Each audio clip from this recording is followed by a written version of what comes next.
से कहना धन अंकार जी। अभी दासी को यही मैसेज आया कि शायद कोई टेक्निकल डिफिकल्टी हुई,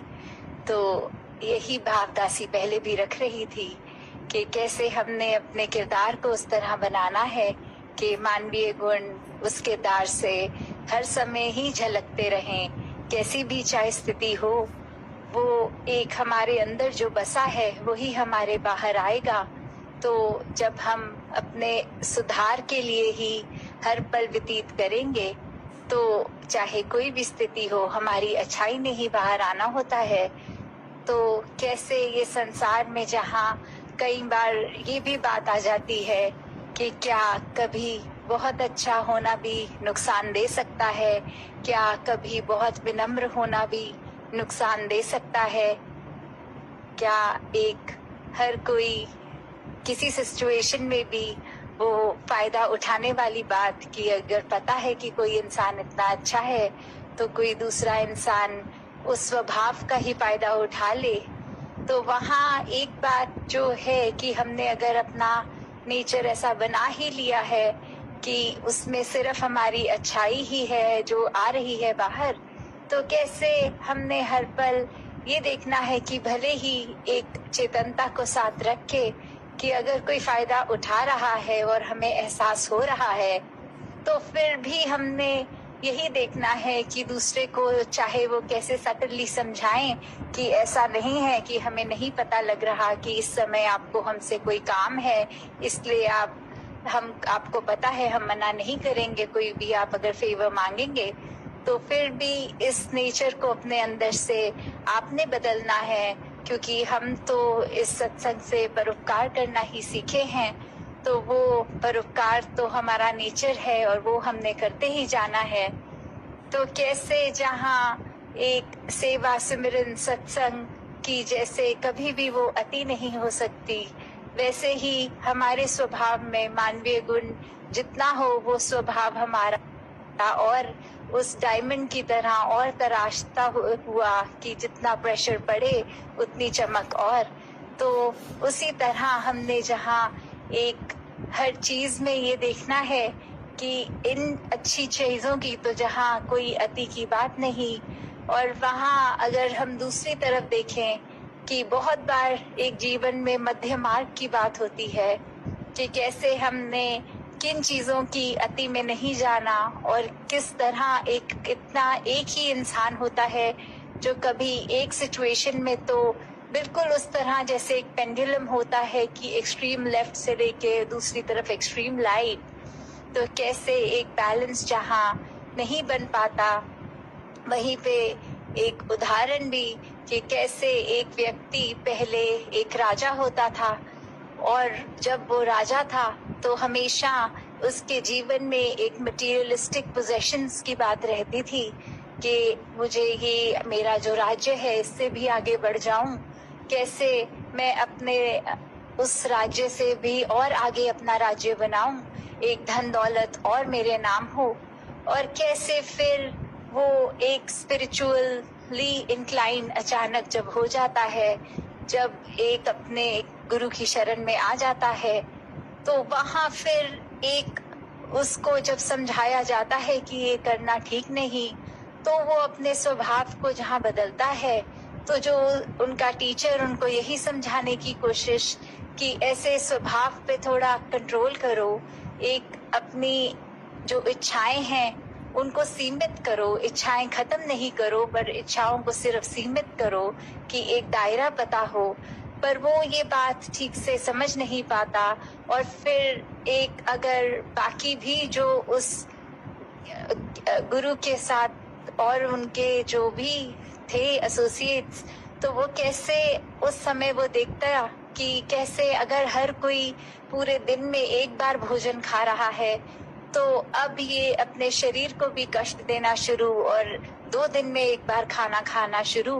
अगर हर कोई नंगे पैर चल रहा है तो उस व्यक्ति ने फिर अपने आप को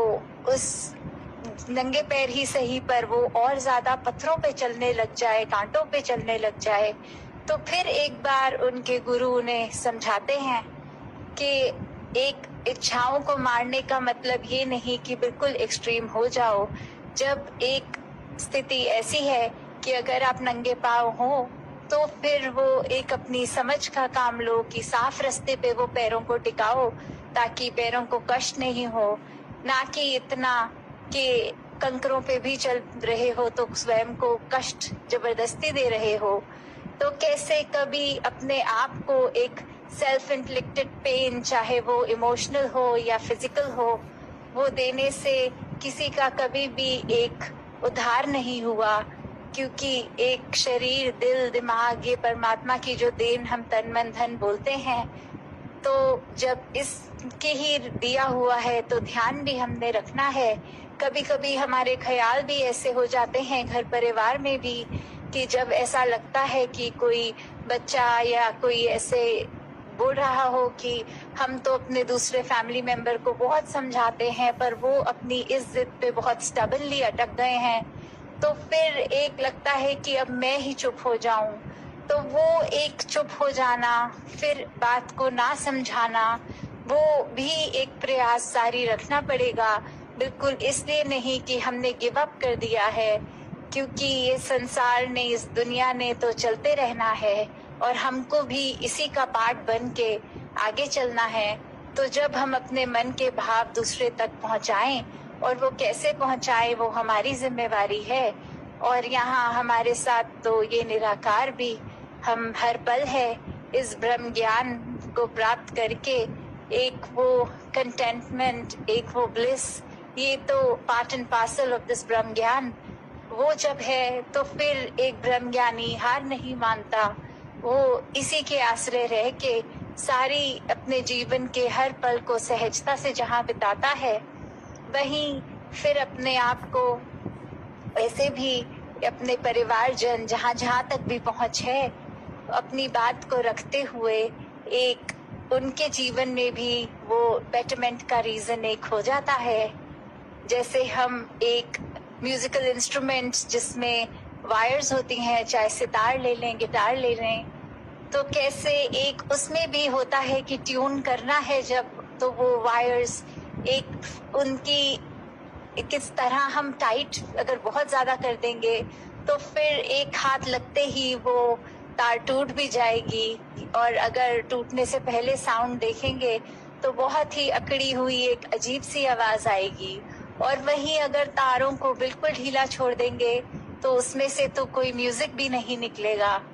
तो कैसे फिर वही एक्सट्रीम्स की बात कि दो एक्सट्रीम्स में नहीं, उसको बस उतना ही फाइन ट्यून करना है जो बजाने पर वाकई ही बहुत ही सुंदर उसका म्यूजिक निकले, वो हारमोनियस, एकदम हार्मनी में एक मेलोडियस आवाज के साथ वो म्यूजिक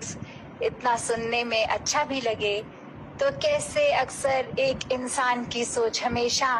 ये रह जाती है कि हम अगर ऐसा नहीं हो रहा, हम बहुत तरफ से प्रयत्न कर रहे हैं तो अब आज से प्रयत्न छोड़ देंगे क्योंकि ये चीज हमारे लिए जम नहीं रही, ऐसा ठीक नहीं हो रहा।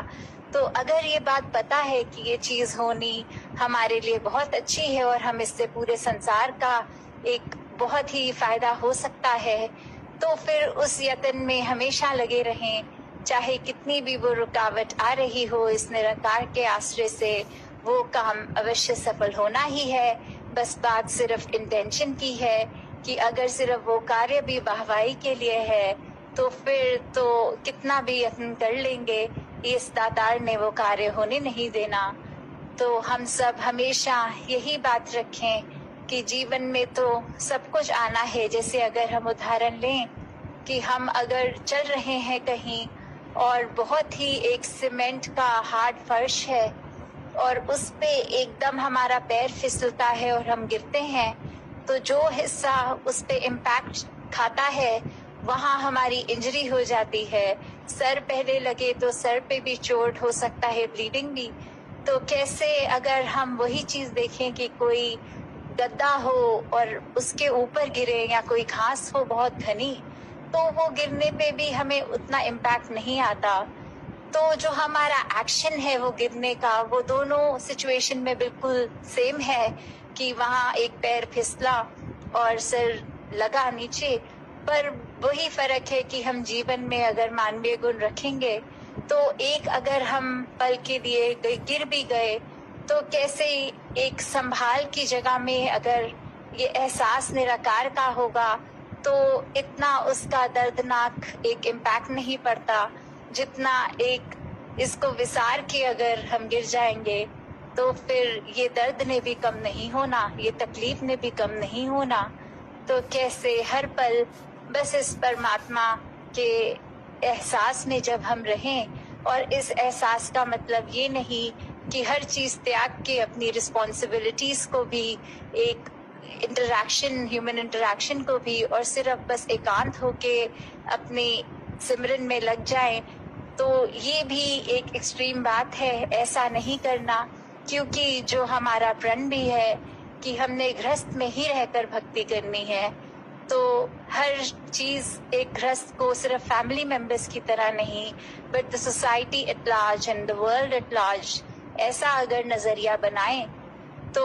एक अपना किरदार हम पूरे संसार के लिए ही खुशबूदार बनाएं, और वो तभी हो सकता है जब हम मानवीय गुणों को अपनाते हैं। तो दासी और समय ना लेके इन्हीं शब्दों से आज्ञा लेगी। साथ संगत जी, धन निरंकार जी।